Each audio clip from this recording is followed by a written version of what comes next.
Olá, sejam muito bem-vindos a mais um episódio do Fala Juros Podcast. Hoje a gente trouxe um convidado muito especial, tá? Ele é o Rafael Bezerra, psicólogo pela Universidade Paulista de Brasília. Seja muito bem-vindo. Obrigado, Né? É um prazer meu estar aqui no podcast. É uma honra recebê-lo, tá? Nesse programa, fique à vontade, tá?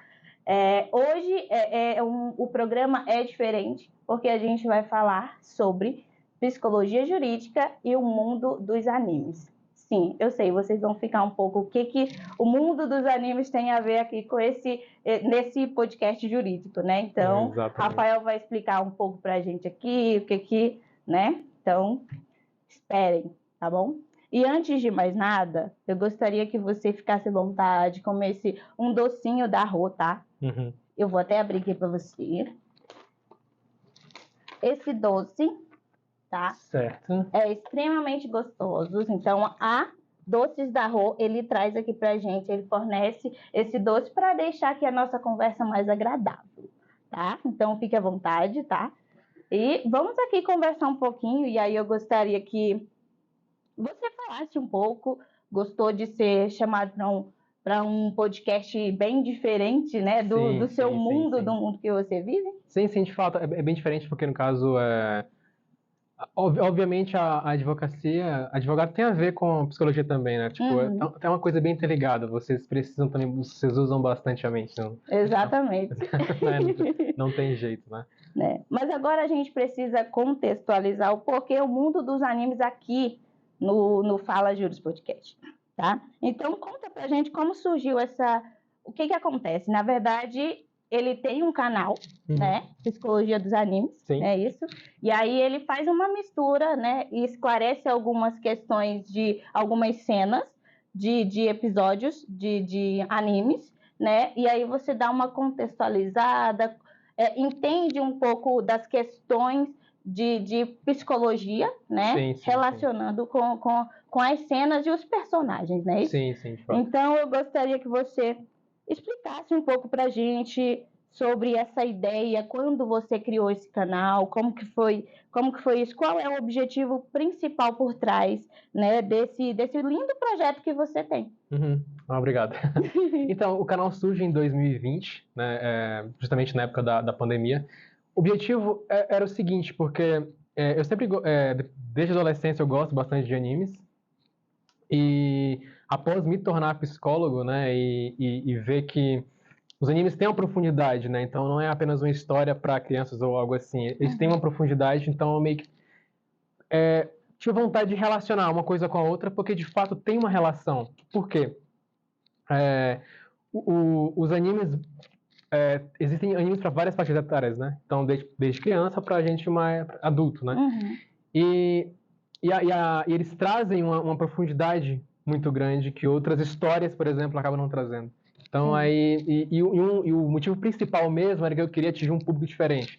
O público que assiste anime é um público mais jovem também, e a maioria das pessoas que assistem, chega no canal, às vezes nunca tiveram contato com um psicólogo algum. Então, eles encontram a psicologia pelo canal. E isso talvez é o maior legado assim, que eu sinto que o canal acaba deixando. É incrível, gente. Vocês precisam assistir Psicologia dos Animes. Eu fiquei encantada quando eu comecei. E eu não consegui parar de assistir os vídeos, acredita? Okay. Sério mesmo. Eu fiquei, nossa, isso realmente acontece na vida real. Isso acontece comigo. Eu passo por isso também. E eu nunca. É mágico quando. E eu achei, nossa, muito inteligente como você relaciona as cenas, as histórias, os personagens para aplicar a psicologia e explicar isso de uma forma muito dinâmica e inteligente para as pessoas mais jovens, né? Que não acabam prestando atenção nesses detalhes, né? Exatamente. Se eu falasse apenas psicologia de uma maneira bem genérica, seria difícil atingir esse público, né? Exatamente. Então... Foi muito inteligente, parabéns. Obrigado. Sério, eu já sigo o canal dele, indico que vocês se inscrevam também, porque, gente, eu gostei demais e vocês vão gostar, tenho certeza. Vai esclarecer muito também, sabia? Muito esclarecedor. Então, vamos seguir aqui. Como que você identifica e analisa elementos psicológicos nas cenas dos animes? Tem como você compartilhar um exemplo? Como que a psicologia é representada de uma forma muito interessante em cada cena, né, do anime? Sim. Os animes são bem lúdicos, né? Então, as cenas, por si só, elas causam uma riqueza maior de detalhes do que uma cena, por exemplo, de um filme ou de uma situação mais real. Por quê? Nos animes, eles aproximam bastante as imagens, né? Então, mostram muitas expressões faciais dos personagens, né? Então, eles têm uma liberdade maior de expressar. Então, hoje, você pega um anime, por exemplo, como o Naruto, um anime bastante famoso, né? Gosto, inclusive. Sim, então. Então, você vai ver uma profundidade na história, um conflito dos personagens, então... E mais do que isso, né? Eles buscam, de alguma forma, buscam mostrar as emoções. E por ter essa liberdade de fazer isso, porque, por exemplo, no anime, obviamente, num filme, por exemplo, você tem um limite, por exemplo, na expressão facial. No anime não tem esse limite, então eles aproximam os olhos, mostram as expressões e tal, então tudo isso colabora para eu poder explicar expressões. E aí tu consegue relacionar, né? Sim, exatamente. Eu digo que é até mais fácil de relacionar. Que bom, interessante. Eu realmente fiquei me perguntando como que ele consegue identificar o padrão de comportamento, né? Sim, porque é possível identificar o padrão de comportamento de cada personagem, né? Sim, exato. Muito bom. Qual tem sido o feedback, já que você tem esse canal muito legal, né? Qual tem sido o feedback da comunidade em relação ao seu canal? E como que as pessoas estão reagindo? Elas estão surpreendidas ao perceberem essa profundidade psicológica, né? Por trás das histórias de animes? Porque eu acredito que muitas pessoas pensam, anime é besteira. Minha mãe, por exemplo, ela fala que é papel na televisão. Sim, faz sentido. Faz sentido o que eu vou falar. Então, como vou dizer, os animes têm vários tipos de histórias, né? Então você tem gêneros diversos, né? Então, igual novelas, por exemplo, né? Assim, alguns são mais comédias, outros são mais sérios. Então, assim, a riqueza de detalhes nesse aspecto ajuda, por exemplo, a poder explicar isso, porque tem então eu chego em vários públicos, né?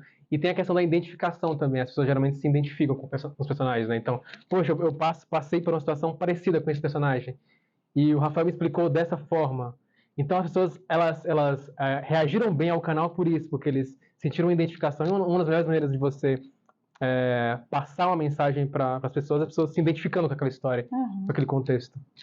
E as pessoas que, pelo menos os mais jovens, cada vez mais estão assistindo anime e gostam bem mais, bastante, né? E aí eu acredito que com os seus vídeos, eles conseguem entender melhor o personagem do anime que ele está assistindo, né? Sim, exatamente, exato. Muito legal. Sim. Isso ajuda eles, de alguma forma, no crescimento e a entender também muitas questões psicológicas. Sim, né? De fato. Muito bom. Existe algum personagem ou história de anime que você considera particularmente rico em termos de representação psicológica? Sim. Tem vários, eu poderia dar vários exemplos aqui, né? Mas o exemplo mais interessante, até que tem a ver um pouco com o próprio canal, né? O próprio podcast, é o anime Monster, né? Ele envolve bastante psicologia jurídica, porque trata-se de um personagem que ele é criminoso, né? E o debate do anime é justamente esse, o quão maléfico é esse personagem, o quanto ele é culpado, o quanto ele não é culpado, o quanto ele é culpado pelo passado dele, pelo que ele sofreu, depois ele se tornou, pelo que ele se tornou depois.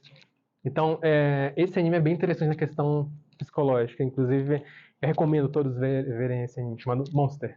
Monster, interessante. E ele já tem essa pegada de psicologia jurídica, então é interessante que muitos advogados assistem. Então, sim, claro.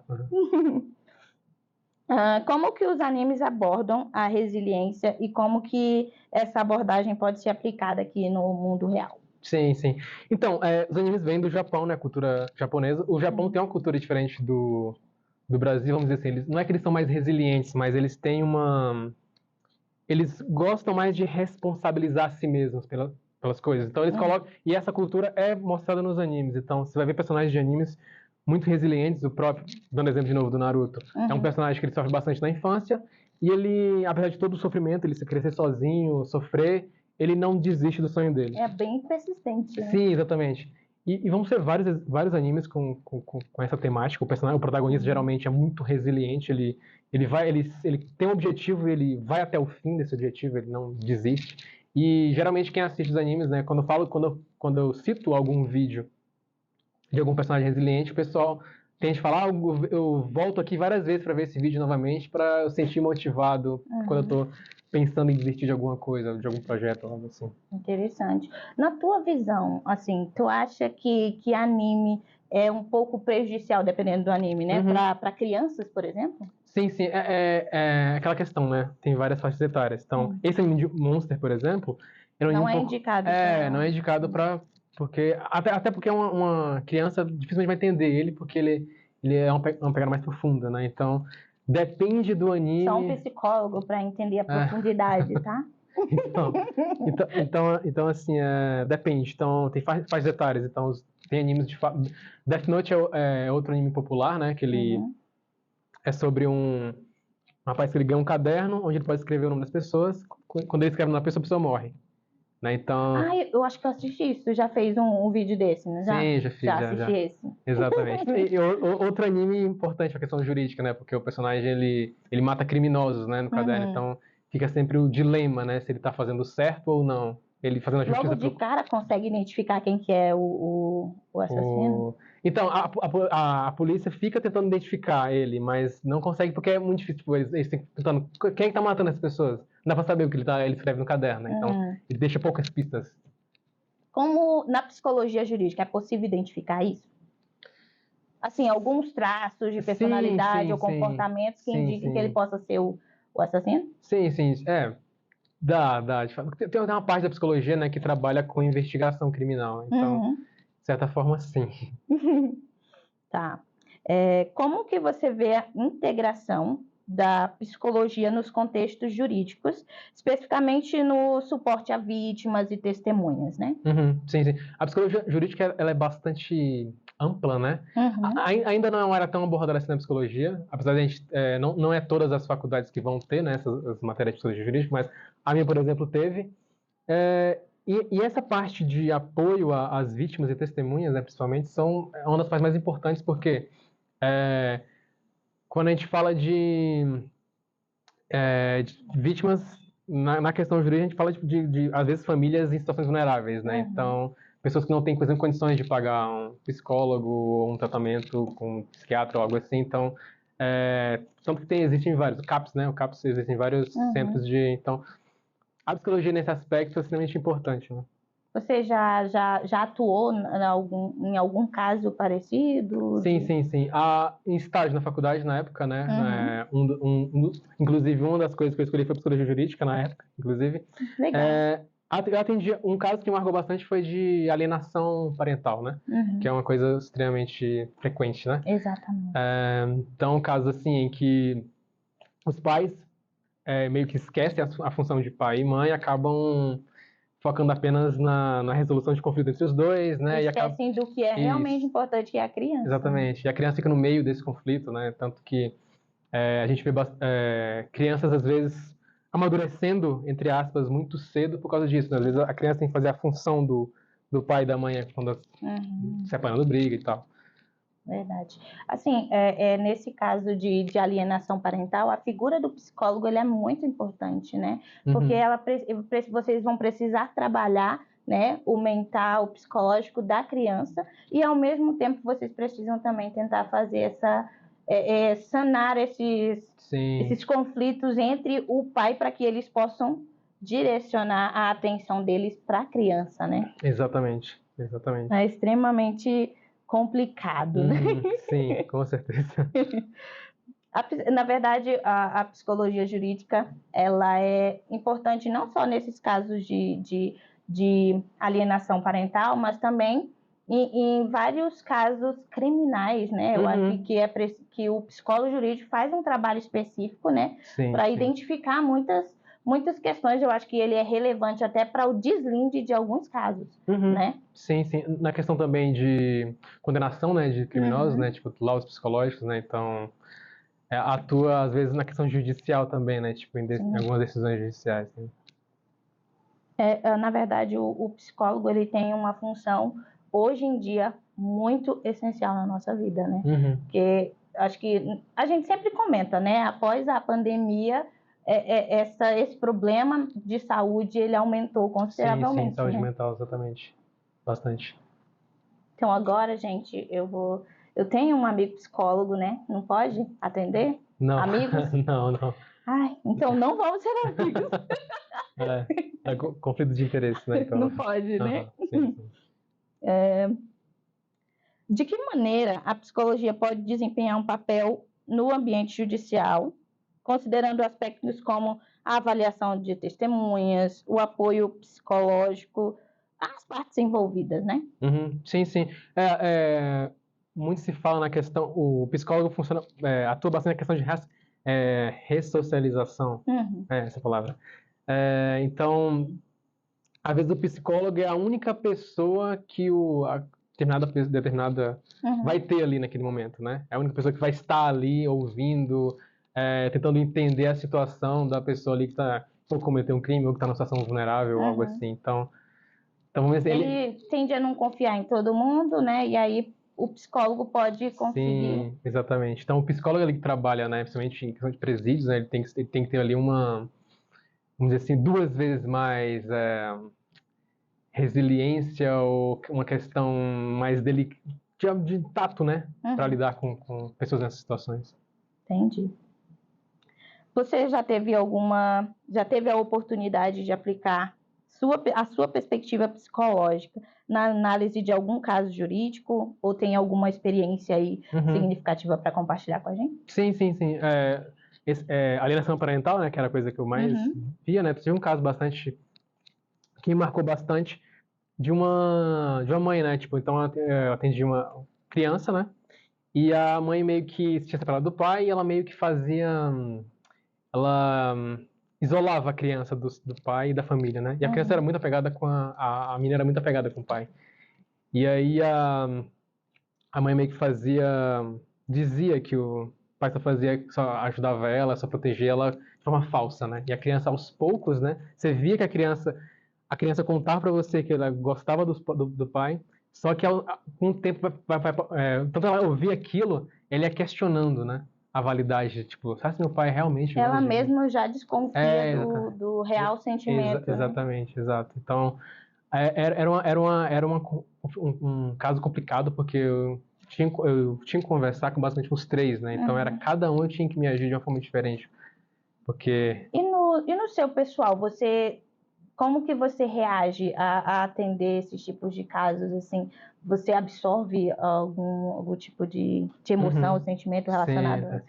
Então, no começo da profissão, a gente absorve bastante, tanto que a gente tem que ter acompanhamento psicológico também. Sim, tem um termo chamado desumanização defensiva, né? Que profissionais da saúde geralmente têm que passar, que é com o tempo a gente meio que aprende a ficar distante. Não é que a gente fica mais frio, mas a gente fica mais distante dos casos, né? Porque se a gente tiver uma empatia muito grande com os casos, a gente não consegue... Aí vocês não conseguem opinar de forma imparcial ou direcionar e ajudar a pessoa. Sim, também. E isso pode afetar a gente também. Então, se a gente ficar muito ligado a um caso, porque a gente tem de vários casos durante os dias, então a gente tem que ter essa distância, que é um pouco difícil no começo, depois a gente fica mais tranquilo.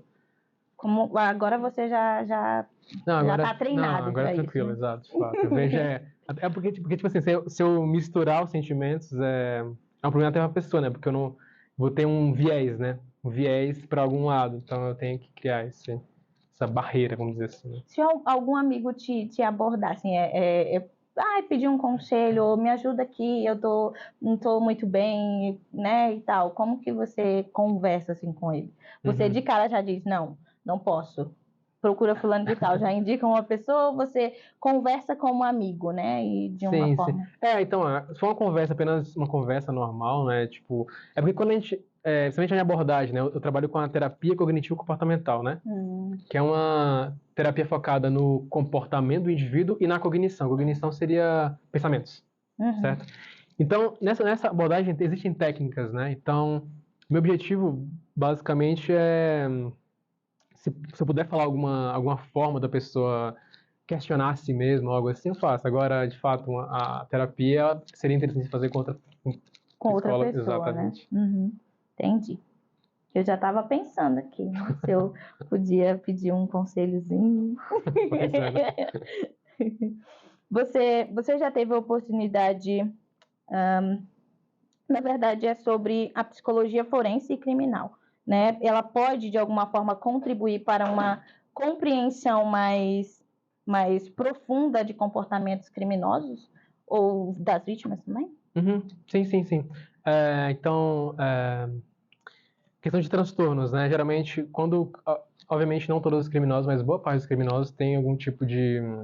Pode ter algum tipo de transtorno, né? Então, entender, tendo um psicólogo lá que vamos dizer, aplica um teste ou entende o comportamento daquela pessoa, pode meio que separar, né? Tipo, pessoas realmente que cometem delitos por... simples, essa pessoa cometeu o delito separado, ela só cometeu aquilo naquela vez. Mas tem algumas pessoas que vão cometer várias vezes porque tem algum tipo de transtorno narcisista, de personalidade antissocial.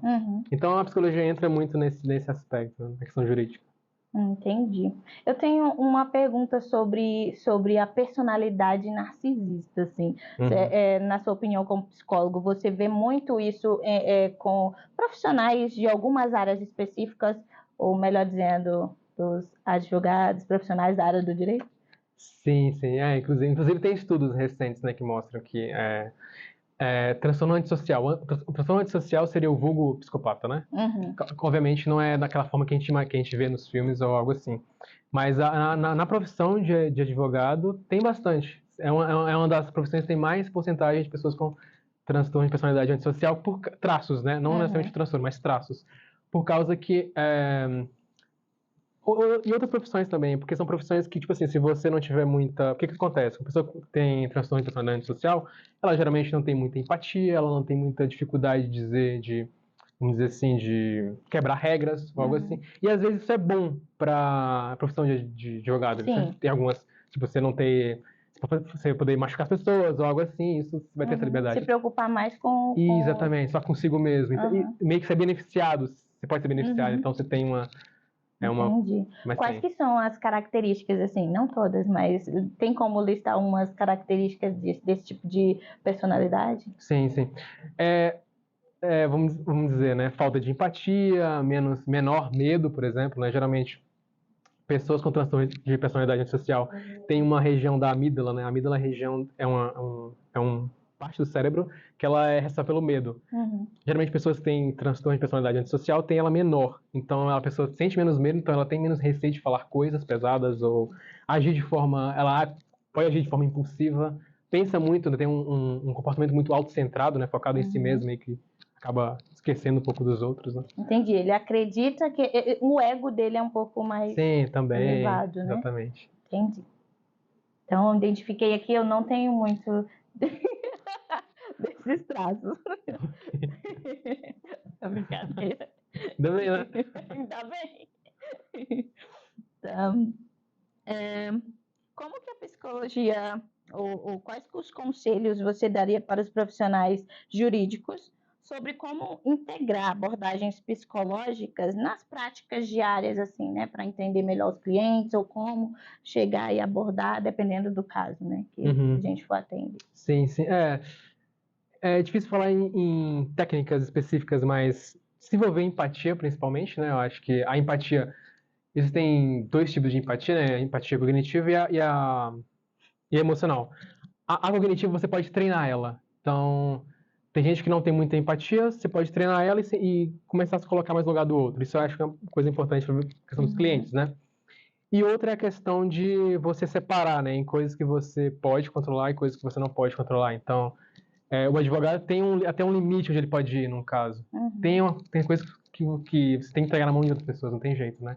Então, entender essa questão de, eu posso controlar, eu tenho que focar no que eu posso controlar. No que eu posso controlar, não tenho o que fazer. Né? Então... Boas dicas. Assim, como você tem o seu canal Psicologia dos Animes, que é incrível, tá? Você já pensou, já gravou algum episódio ou como relacionando ou identificando algo relacionado à psicologia jurídica, ao direito, algum personagem, né, que tem mais esses traços também já ligado a um profissional do direito, assim? Com relação à psicologia jurídica já. No anime de Monster, né, tem o personagem de Johan Liebert, que é o personagem que tem transtorno de personalidade antissocial, né, psicopata, né?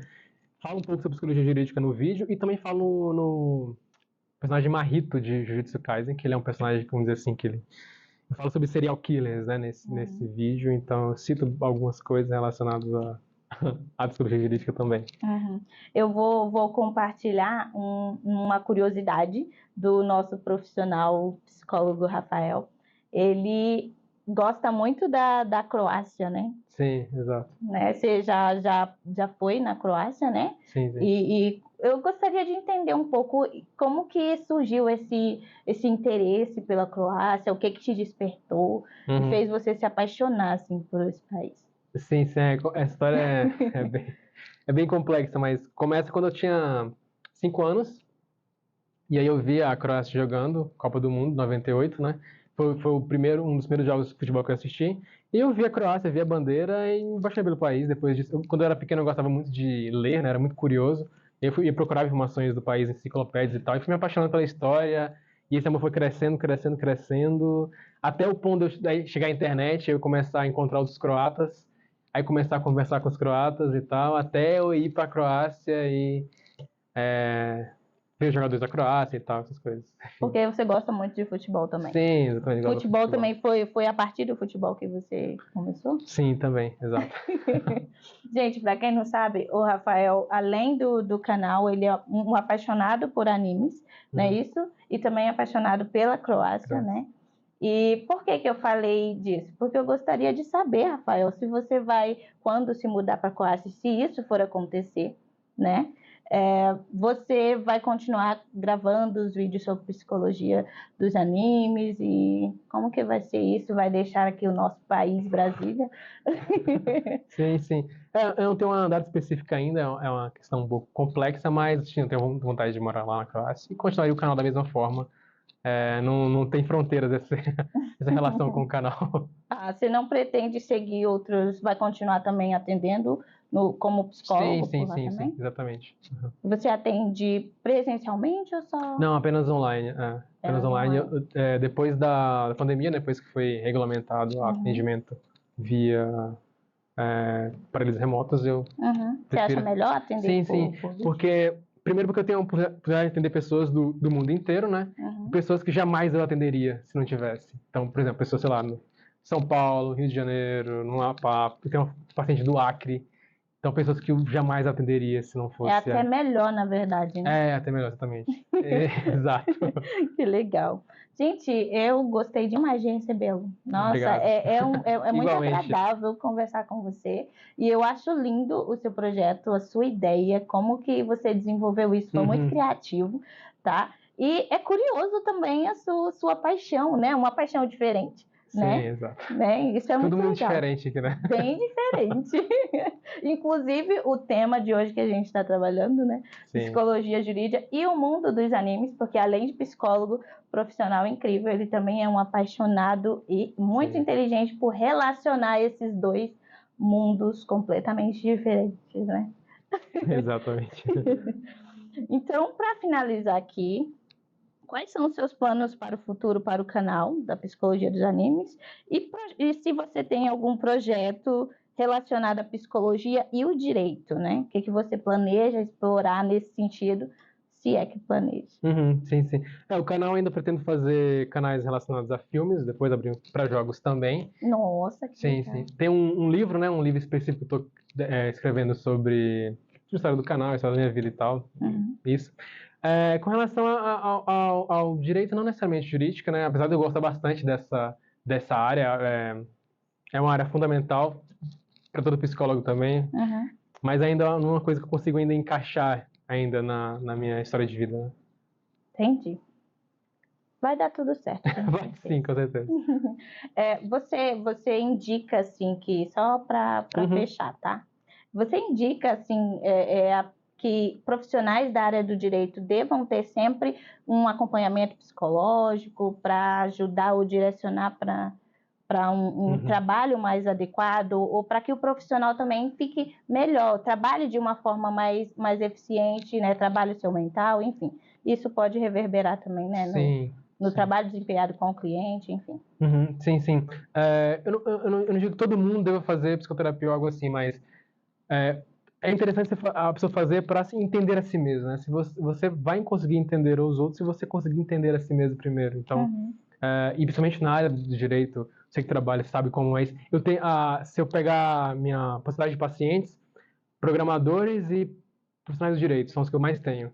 São pessoas que mais têm estresse no trabalho, pressão, uma penca, você sabe disso, né? Então, uma penca de situações. Então, assim, eu vejo os pacientes que eu tenho que são advogados, algo assim, o tanto que eles sofrem muitas vezes, né? Então, é uma coisa, se a pessoa puder fazer psicoterapia, é muito importante. É como se você trabalhasse eu costumo brincar, né? A gente tem um córtex pré-frontal, que é a região do cérebro que governa o nosso lado racional, né? Quando você faz psicoterapia, é como se tivesse dois trabalhando para você, entendeu? Então, é sempre... Entender a si mesmo nunca é algo tempo perdido. Na verdade, vai ajudar ainda mais, né? Exatamente. Muito bom. Rafael, fique à vontade para falar o que você quiser, tá? Você não aproveitou aqui o nosso docinho, né? Que é para deixar vou aproveitar agora. para deixar mais doce a conversa, né? Então, o programa é seu, tá? Fique à vontade para vir quando quiser, tá? Foi um prazer enorme recebê-lo neste programa. Então, fico muito feliz e obrigado por ter aceitado esse convite, tá? Por conversar um pouco, explicar para a gente um pouco dessas regras e mostrar o seu trabalho muito, muito lindo que você desenvolve. Obrigado, a honra é toda minha. Fico feliz que são uns primeiras pessoas, né, aí pro podcast, né? Então, o podcast está começando. Fico feliz, espero que o canal cresça bastante. É um tema também muito específico, né? Então, é bom que vai abordar coisas que ninguém está abordando, né? Exatamente. Então, isso, espero de coração que tudo dê certo e que esse podcast é especial. Amém. Obrigada. Gente, esse foi o podcast de hoje, tá? Fiquem à vontade para curtir, comentar e se inscrever no nosso canal para a gente trazer mais conteúdo aqui para vocês, tá? Até mais!